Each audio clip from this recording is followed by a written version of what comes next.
Олесь Бердник. Пути титанов. Фантастическая повесть-сказка. Гость из прошлого. Аппараты связи земного шара предупреждали, повторяли. Сегодня дискуссия о великом переломе.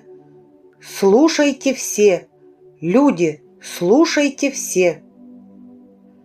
Учителя прекращали занятия в аудиториях, включали установки дальновидения.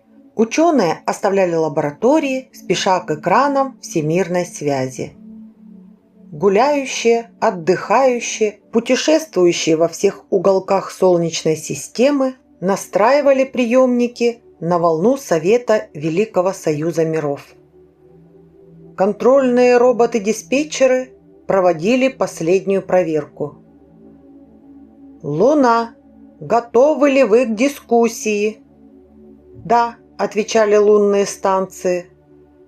«Меркурий, готовы». «Венера, мы ожидаем». «Марс, да».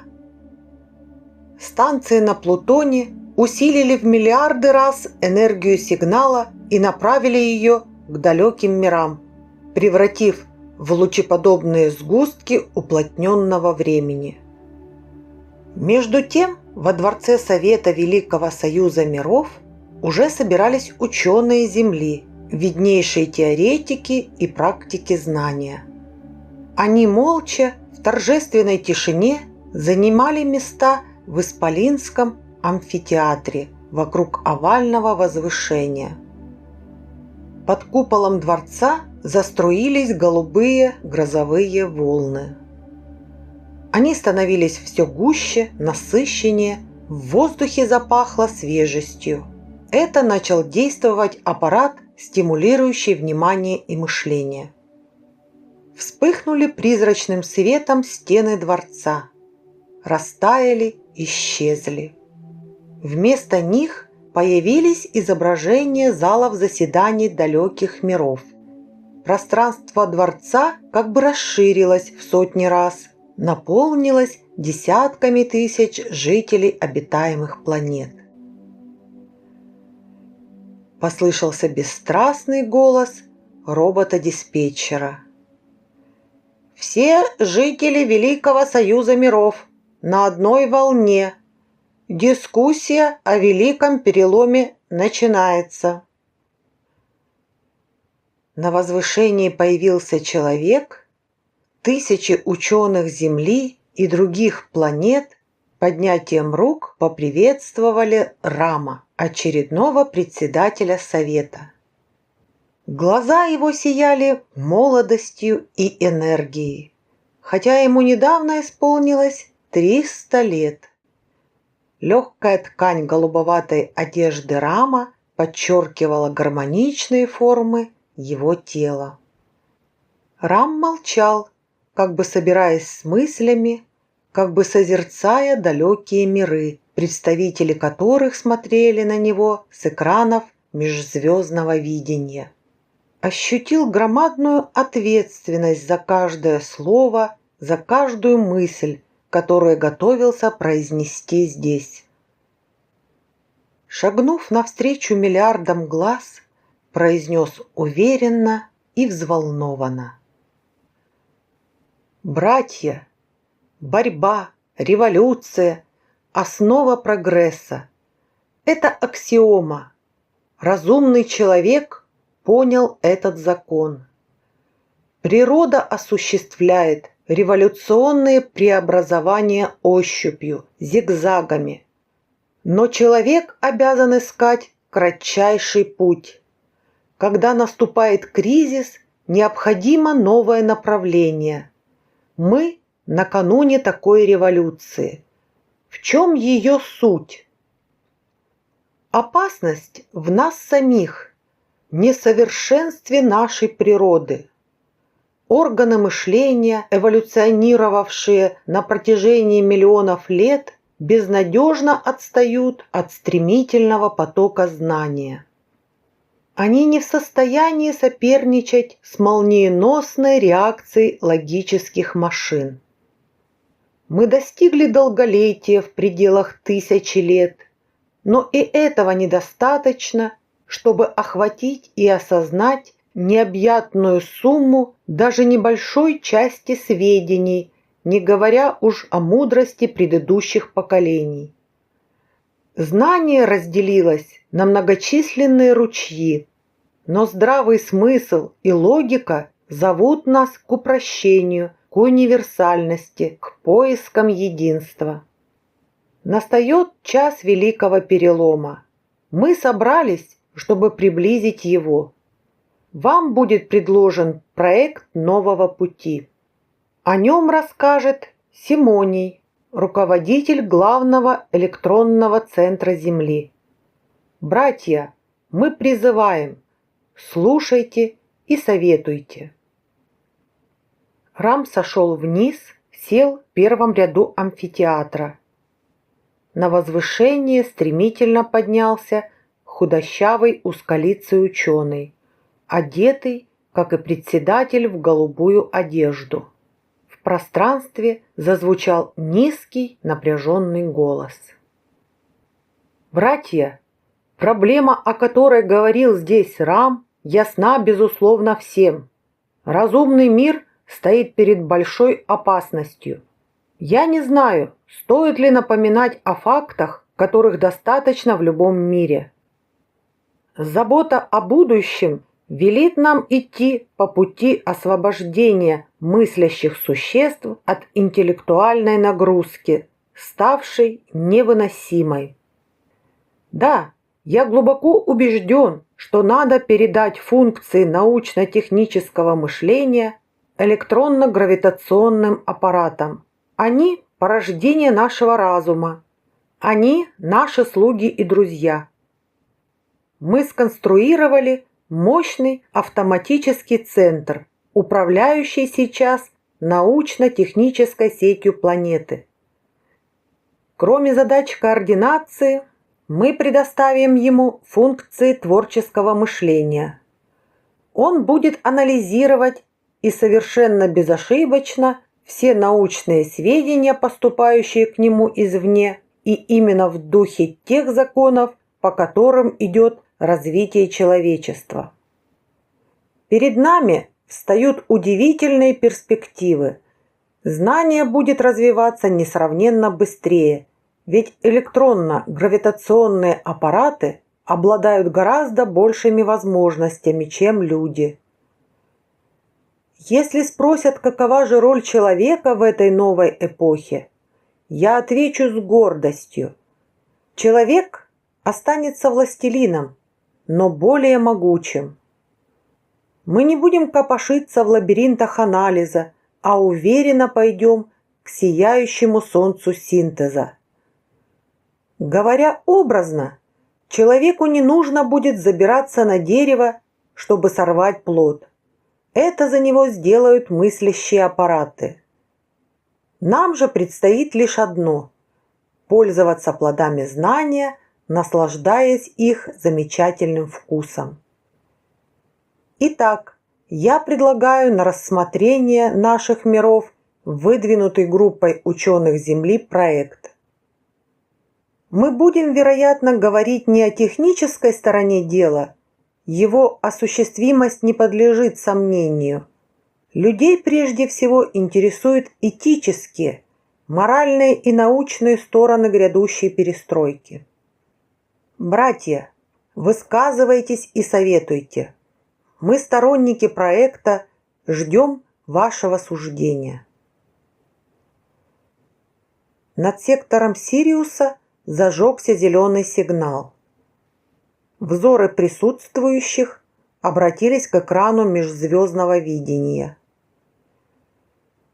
Из рядов ученых планеты Айс-Самра поднялась огромная фигура Браш-Си, известного космонавта в системе Сириуса. Серебристые холодящие одежды свободно не спадали к низу, оставляя открытым только круглое фиолетовое лицо с широким лбом и карими глазами. Черные уста шевельнулись. В зале послышался голос переводной машины. Замечательный проект! Величайший скачок знания. Революция в методах познания мира назрела. Она необходима.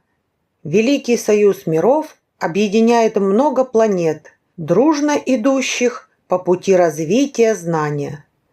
Но в беспредельном пространстве есть миры, цивилизации которых еще молоды и неопытны. Рост нашего технического потенциала позволит во многом помочь этим отстающим планетам. Повторяю, это величайший план, братья. После Браш-Си выступили представители системы Центавра, человекоподобные существа с хрупкой гармоничной структурой. Они горячо поддержали Симония. Такое же мнение пришло из далекой планеты возле инфразвезды Кома. Жители этой системы надеялись с помощью ускоренного развития разума возродить свой угасающий мир. И только мыслящие существа Сатурна прислали предупреждение. Древнейший ученый этой планеты с непередаваемым на земном языке именем заявил: «Наше развитие отличается от вашего. Нам трудно понять ваши цели, но я помню тревожные отголоски подобных событий, происшедших в иных мирах. Не спешите, братья, подождите, подумайте. Мы постараемся найти в архивах знания все сведения о подобных проектах». Симоний, выслушав перевод сообщения с Сатурна, улыбнулся и спросил: «Неужели цивилизации наших миров недостаточно развиты для того, чтобы решать научные проблемы с помощью разума, а не древних преданий?» Ответ Сатурна был краток и спокоен. Настоящее – только звено в цепи бесконечности. Звенья прошлого и будущего равноценны. Мы советуем братьям Земли: подумайте. Но вот амфитеатр заволновался. Взметнулся лес рук, приветствуя следующего оратора. Между рядами кресел шел ученый, одетый в черную строгую одежду. Поднявшись на возвышение, он остановился возле Симония. Это был Аэровел, старейший ученый системы Солнца. Недавно друзья отмечали его 600-летний юбилей. Он работал в Институте воскрешений, осуществляя там удивительные и еще не всем известные исследования. Миллиарды людей Земли, жители Венеры, Марса, колонисты Меркурия, Луны и многих астероидов с восхищением смотрели на ладно скроенную фигуру Аэровелла, на крупное, гладко выбритое лицо с большими синими немигающими глазами. Светлая копна волос серебристой короной венчала голову ученого. Казалось, что весь он устремлен в небо. Брови его хмурились, лоб прорезала глубокая морщина. Амфитеатр замер в ожидании чего-то необычного. Аэровел заговорил, и голос его загремел в пространстве. «Братья, только что я испытал сильное потрясение. На мгновение меня охватило чувство, которое жители наших миров давно считают анахронизмом. Я пришел в ярость, и лишь огромным усилием воли мне удалось овладеть собой». Полная тишина была ответом на это выступление. Симоний с тревогой посмотрел на старейшего ученого. Аэровел, взывая ко всем секторам, воскликнул: «Отсутствие опасностей Огромные возможности наших цивилизаций сделали нас беспечными. Мы плохо думаем о последствиях экспериментов. Только этим я объясняю то легкомыслие, да-да, я повторяю, легкомыслие, с которым здесь обсуждают проект Симония. Симоний сказал: нам не надо будет лезть на дерево, чтобы сорвать плод. Это сделают машины. Прекрасно, удивительно. Человечество будет лежать под деревом и открывать рот, чтобы машины бросали в него плоды познания. Какая потрясающая мечта! Но что ожидает человека, который перестанет углубляться в пучины анализа? Об этом вы подумали? Он потеряет способность к аналитическому мышлению. Клетки разума атрофируются, наш интеллект деградирует. И, наконец, электронные аппараты поднимутся выше людей. Да-да, я повторяю, что это будет так. Ты, Симоний, сам сказал, что их реакция в миллионы раз совершеннее нашей. Мы еще не знаем всех опасностей этого пути, тех неожиданностей, которые подстерегают человечество после Великого Перелома. Но главное, что возмущает меня, это стремление отождествлять чудесный человеческий интеллект с холодным разумом машины, хотя и очень высоким. «Что же ты предлагаешь, Аэровелл?» – резко заметил Рам. «Ты отрицаешь опасность, о которой говорили мы?» «Нет», – возразил Аэровелл. «Не отрицаю. Опасность есть. Все это понимают, но есть иные пути ее преодоления. Этот путь не вне человека, а внутри его. Институт воскрешений видит его в достижении бесконечного долголетия, то есть практически в бессмертии». «Бессмертие?» – удивленно воскликнул Симоний. «Что ж, это чудесная перспектива. Но что это изменит в положении человека? Миры переполнятся людьми с бесконечно устарелыми взглядами. Рядом с архаичными предками будут жить их совершенные потомки. Благословенные дары эволюции обратятся в пародию». «Ты ошибаешься, Симоний», – с достоинством сказал Аэровелл. «Мы не предлагаем такого примитивного бессмертия. Да речь и не идет о бессмертии, а о периодическом восстановлении всех функций организма, о полной регенерации тканей стареющего тела. И не по старому образцу, а в соответствии с велениями эволюции, добавляя каждому индивидууму новые свойства, соответствующие требованиям эпохи. Преждевременно раскрывая результаты работ Института воскрешений, я могу сообщить».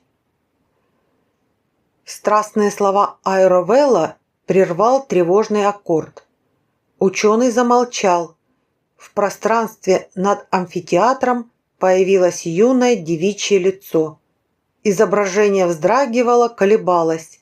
Глаза тревожно всматривались в присутствующих, как бы отыскивая кого-то.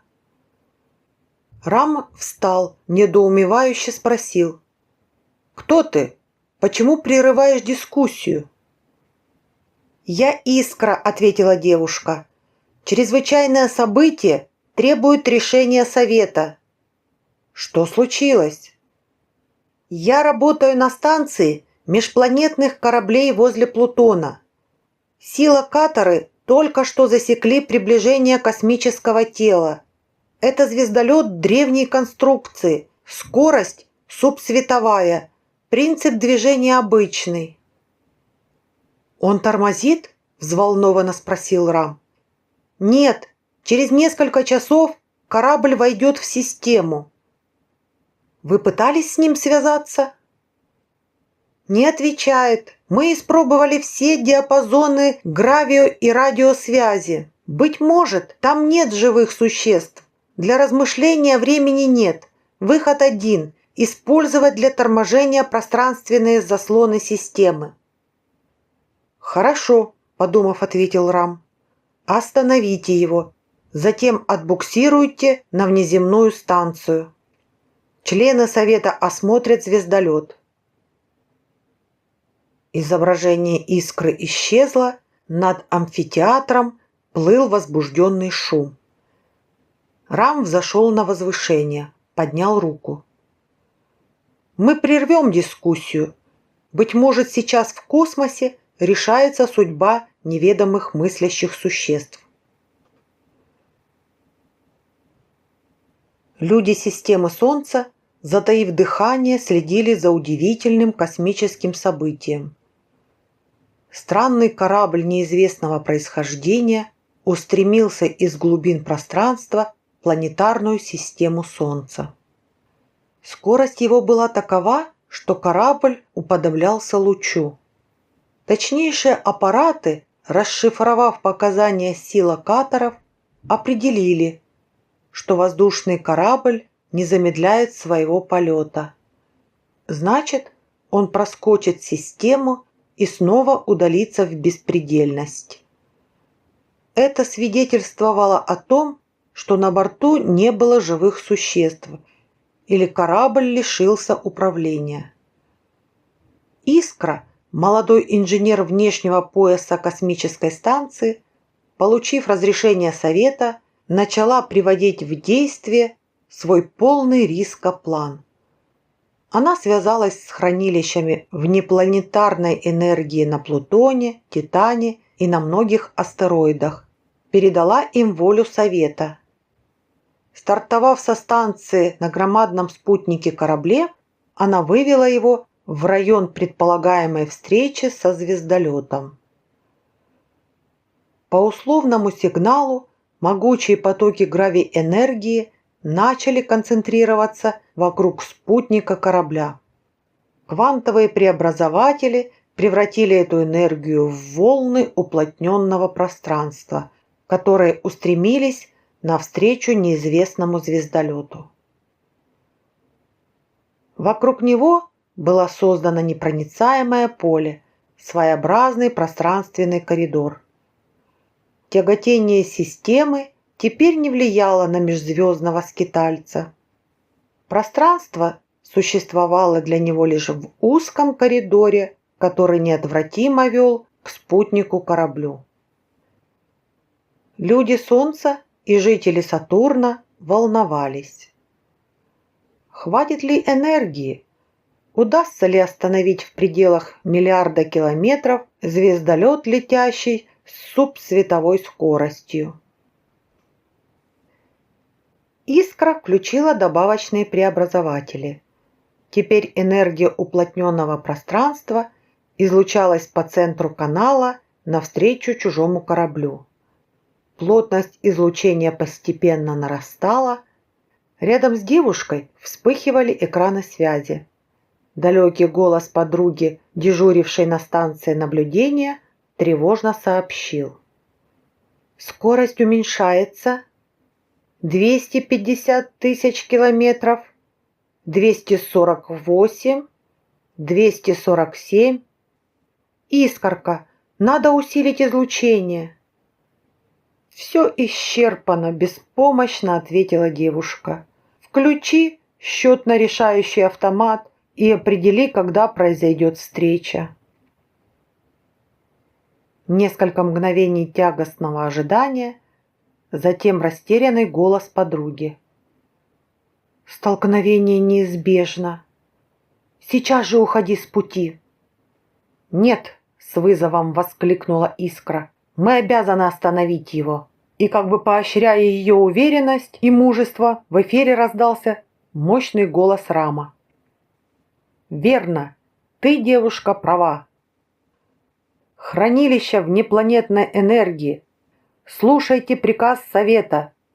Включите все резервные источники. Предоставьте их в распоряжение Искры». Люди системы облегченно вздохнули. Радостно зазвучал голос подруги. «Искорка, замечательно! Скорость резко падает. 200 тысяч километров, 180, 140, 100. Медленно текли минуты напряженной борьбы. Наконец человек преодолел огромную силу инерции. Чужой звездолет сблизился с кораблем-спутником. Они повисли рядом в бездне пространства. Искра закрыла глаза, провела дрожащей рукой по лицу. Невероятно! Неужели удалось? Снова открыла глаза, посмотрела в иллюминатор станции, тихонько засмеялась. Да, она совершила чудо.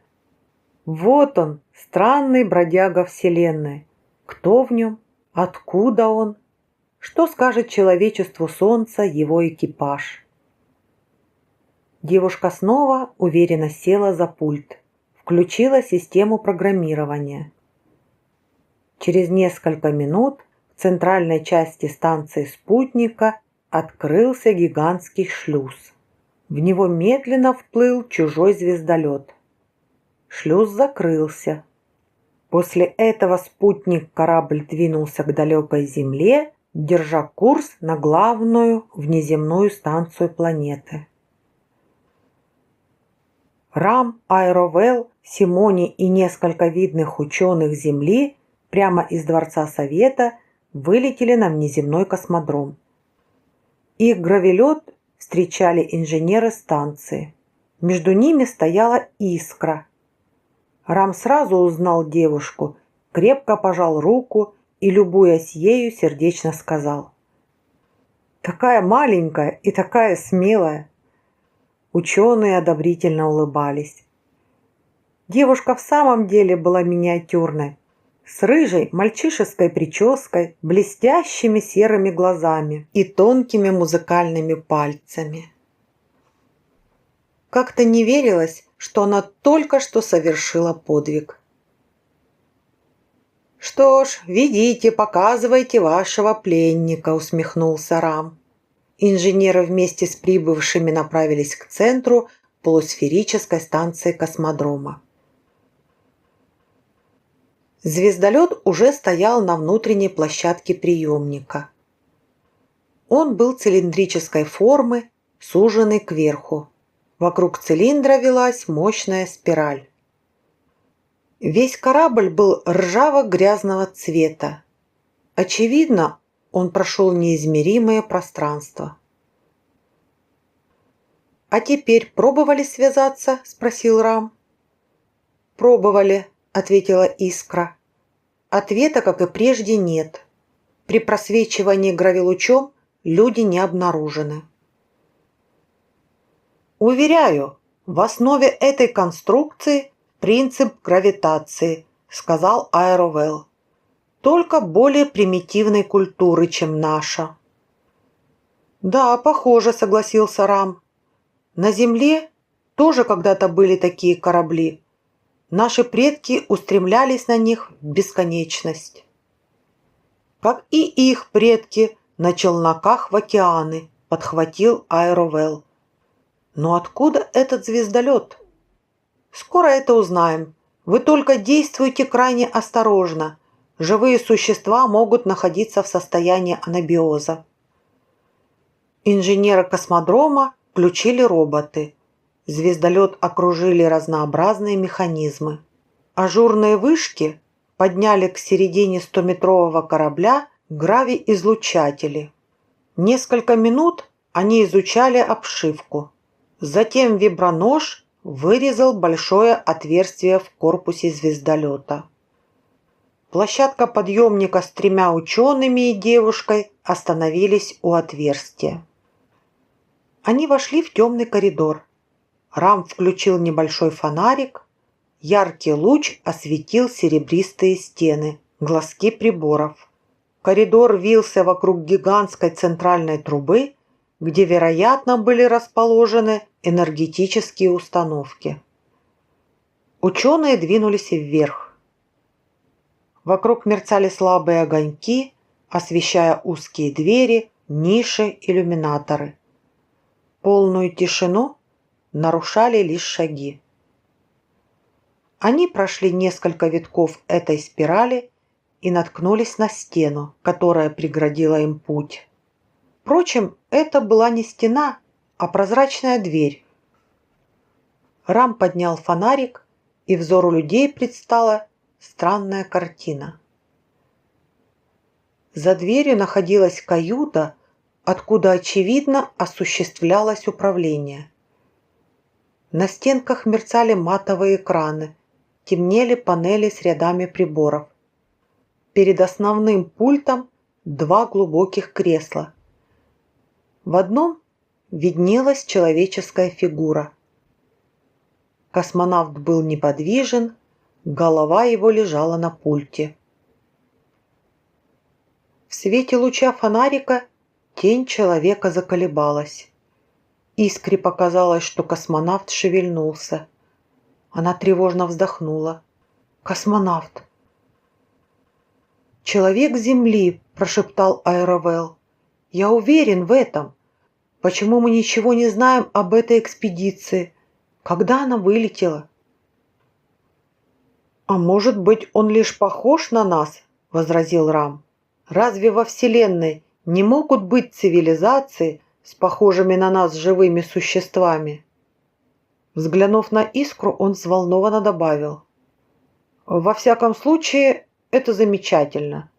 Мы узнаем нечто удивительное, несомненно». «Симоний!»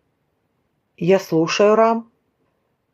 «Прошу тебя сделать все как можно скорее. Вызови лучших специалистов. Надо изучить конструкцию корабля, изыскать и расшифровать все ее записи. Оптические, магнитные и прочие. Все это подготовить к следующему заседанию совета». «Хорошо», — ответил Симоний. «А космонавта, — сказал Айровелл, — пока не трогайте. Я вызову ученых из Института воскрешений. Труп надо извлечь из каюты с максимальной осторожностью, поместить в инертный газ и немедленно отправить на Землю». С трудом оторвавшись от странного зрелища, ученые отошли от двери и двинулись назад. И только Искра все еще стояла неподвижно, еле сдерживая волнение. Она как бы предчувствовала, что в ее жизнь входит нечто значительное и таинственное. Даже Рам, всегда спокойный, уравновешенный, волновался. Его рука, лежавшая на пульте управления, вздрагивала от нетерпения. Члены совета молча ждали. Рам сказал: «Братья, вы все знаете о прилете корабля из глубин Вселенной. В страшные и таинственные дали пространства люди летят за огнем знаний, за истиной. Не всегда жертвы приносят плоды. Тем более мы должны быть внимательны к каждой вести из далеких миров. Капли соединяются в ручейки, ручейки в реки, а реки наполняют океан бесконечности. Братья, в корабле оказался мертвый космонавт. Исследование установило, что он житель Земли, наш предок. Вы удивлены? Да, мы ничего не знали об этой экспедиции. Только вчера сотрудник архивного мирового фонда «Светозар» обнаружил материалы, свидетельствующие о древней экспедиции к другой галактике. В аудитории раздались возгласы удивления. Рам поднял руку, призывая к спокойствию. Сейчас вы услышите его голос. Рам нажал кнопку на панели, что-то зашипело, затем зазвучал спокойный человеческий голос. Он говорил на непонятном языке, только отдельные слова напоминали современные. А теперь послушайте перевод. Вспыхнули глазки переводной машины, ученые услышали. 21 столетие, 2058 год. Галактические координаты на кинопленке. В зале зашумели, послышались возгласы ученых. 10 тысяч лет назад! Невероятно! «Братья», — разъяснил Рам, — «мы проверили координаты. Экспедиция вылетела с нашей Земли 10 тысяч лет назад. Плоское изображение старинной кинопленки, трансформируясь в особых приборах, воспроизводило картинку галактики, являвшейся не рисованной схемой, а ее фотографией. Гигантская звездная система приблизилась, медленно вращалась вокруг центрального сгущения. Она с каждой минутой вырастала, распадаясь на звездные раи и отдельные небольшие системы. Между двумя витками спирали ярко засияла желтая звезда. Она приближалась, превращаясь в диск. Вокруг нее закружились шары 9 планет. Третья от центрального светила, увеличиваясь, начала вращаться. Возникли очертания материков и океанов. Из-за планеты выполз бледно-желтый диск спутника. Затем изображение исчезло, пленка кончилась. «Вы убедились?» – произнес Рам. «Мы встретили человека далекого прошлого, который давно умер, но он оставил после себя массу ценнейших научных материалов и записанный различными способами удивительный рассказ о том, что произошло с экспедицией. Этот рассказ адресован нам, его потомкам. Тысячелетия ждал он, чтобы мы услышали его. Я предлагаю приступить к просмотру материалов о героическом подвиге древних космонавтов». Снова послышалось тихое жужжание. Председатель Совета Великого Союза Миров Рам включил демонстрационные автоматы, и перед учеными одна за другой встали волнующие драматические картины из жизни далеких предков.